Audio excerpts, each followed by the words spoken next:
Hi, everyone. This is Aaron Myers from Ishmael Interactive, and thank you for joining us in another of our speaker series. Today, I am joined by Rebecca Westbrook Toker, the founder of the Reconnecting Nature School of Chattanooga, Tennessee. Rebecca, introduce Co-founder. I yourself. have to say Okay. co-founder. True, true. Add the name of the other person so we could have a shout out. Jamie Peterson. Hi, Jamie. I gotta assume they'll be watching. Anyways, introduce yourself. Tell us a little bit about this school. Well, as Aaron said, I'm Rebecca Westbrook Toker. I'm a career educator, but I have not found a lot of satisfaction in the public school system. So I've done a lot of non-traditional work, including in the Peace Corps, where Aaron and I met a long time ago. Oh, um, I know we I had a lot less gray then. Yeah. So I have been in different alternative education models for a long time, but my degree is in elementary education and K-12 special education, and that's really where my heart is. And after moving to Chattanooga, um, I discovered the forest school movement. Um, which is nature immersive early childhood model. And I was interested in that for my son for kindergarten. And at that time, the school that I got involved with, Wahatchee School, was just pre-K and K. And I walked in to find out about the school and left already as part of the teaching team. So I've been with them since about 2016. And So roll it back to forest school. What is a forest school? okay, so for school methodology, it's kind of the reverse of the industrial education model, which is what we still use in the United States today. Um, Forest school is constructivist, which means that it is student led. And teachers step back a little bit more into the role of facilitator and expert rather than the top-down director of everything that happens. And specifically with Forest School for early childhood education, nature immersion is really important. And so being able to take the opportunities that nature gives you and be able to use those things, the magic that comes out of just being outside, and roll it into the skills and the lessons that elementary kids need to be able, to keep progressing in their education. That's the biggest skill set that forest school teachers need. We also, if you're familiar with like Waldorf schools and Reggio Emilia, these were kind of the founding principles used at Wahatchee School.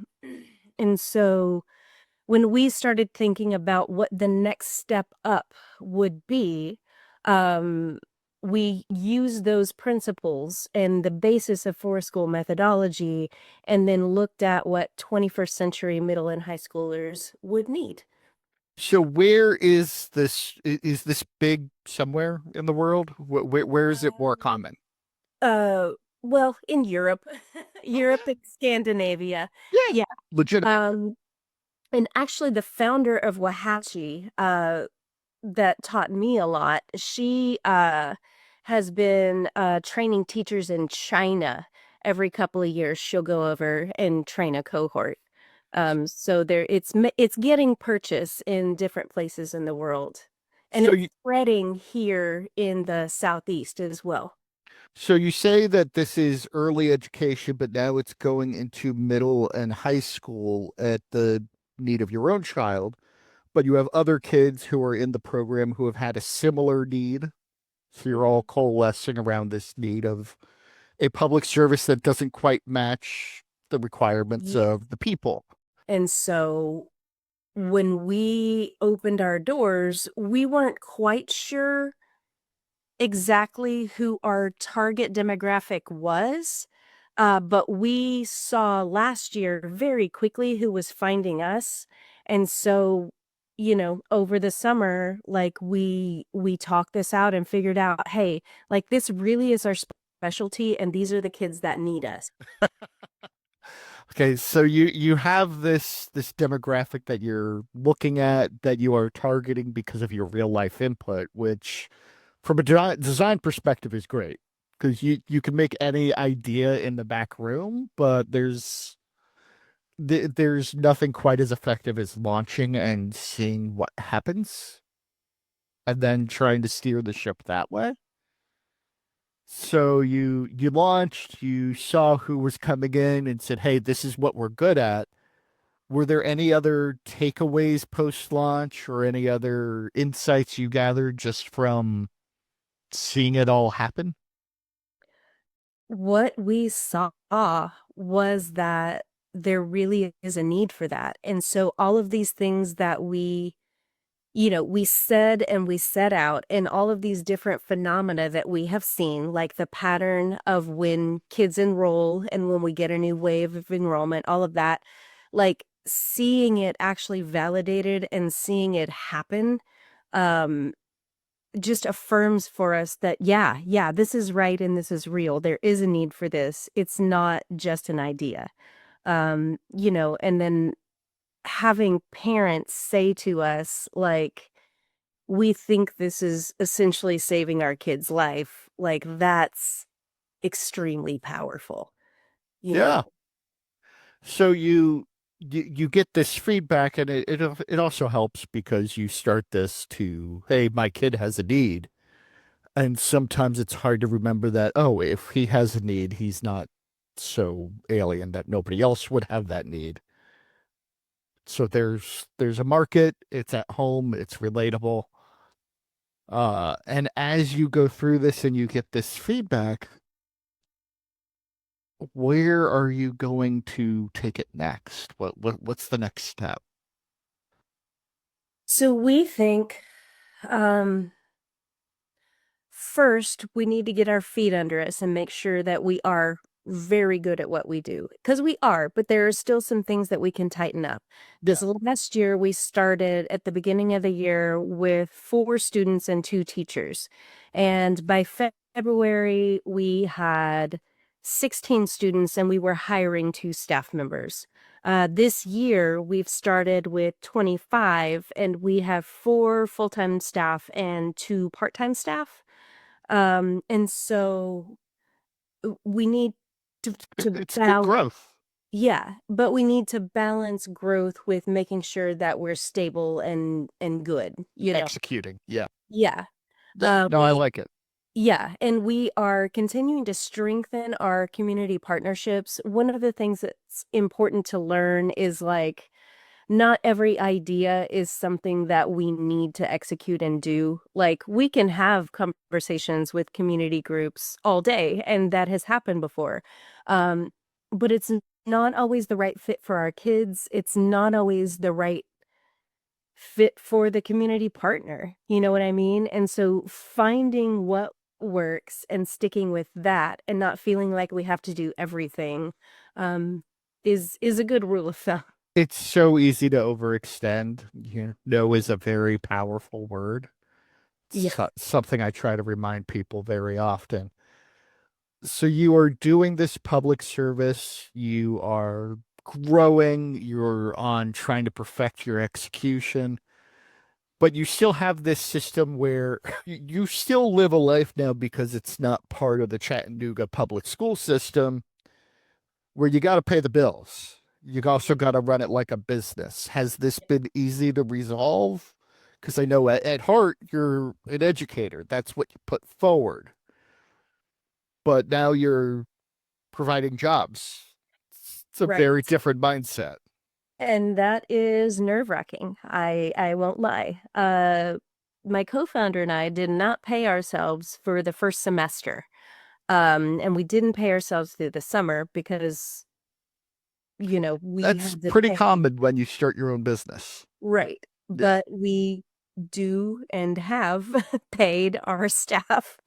Um, We do take tuition, but we do operate on a lot of faith. So we do have a sliding scale, and families come to us and we talk with them and work something out.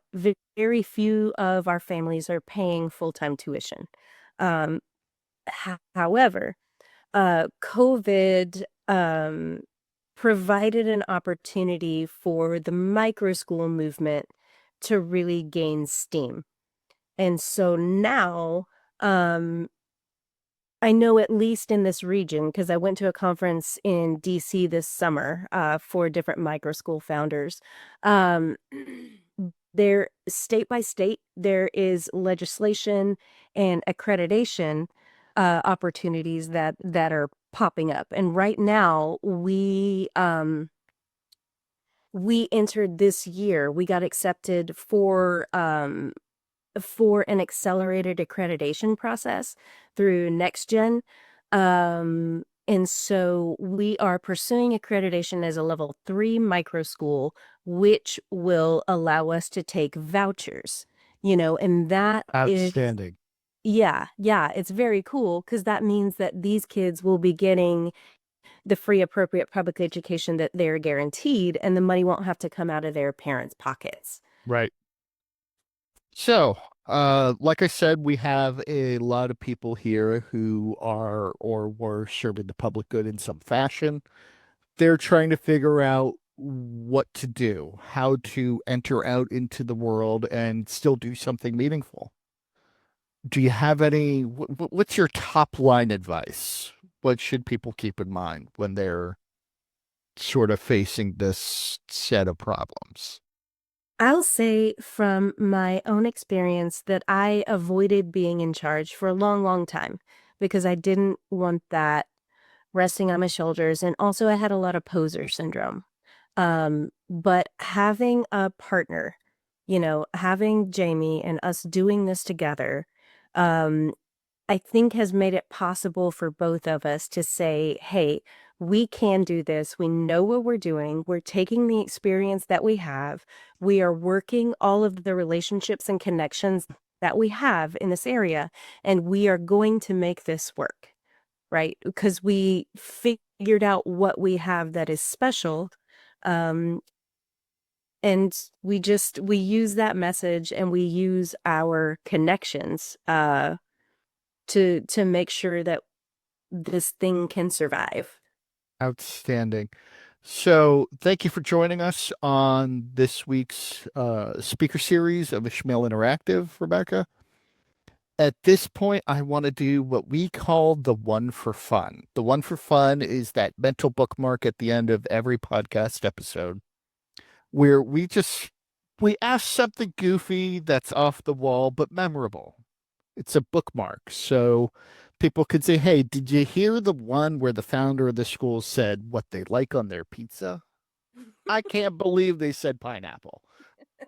Not that that's my question, but that's the example. Yeah. Yeah. So you mentioned you're from Chattanooga, Tennessee, or at least that's where you find yourself. Yeah. And I was thinking it's interesting because it's one of those cities where if I can speak for more people than just myself, it's a place. It's a city you've heard of, you full stop, that's it. That's all you know.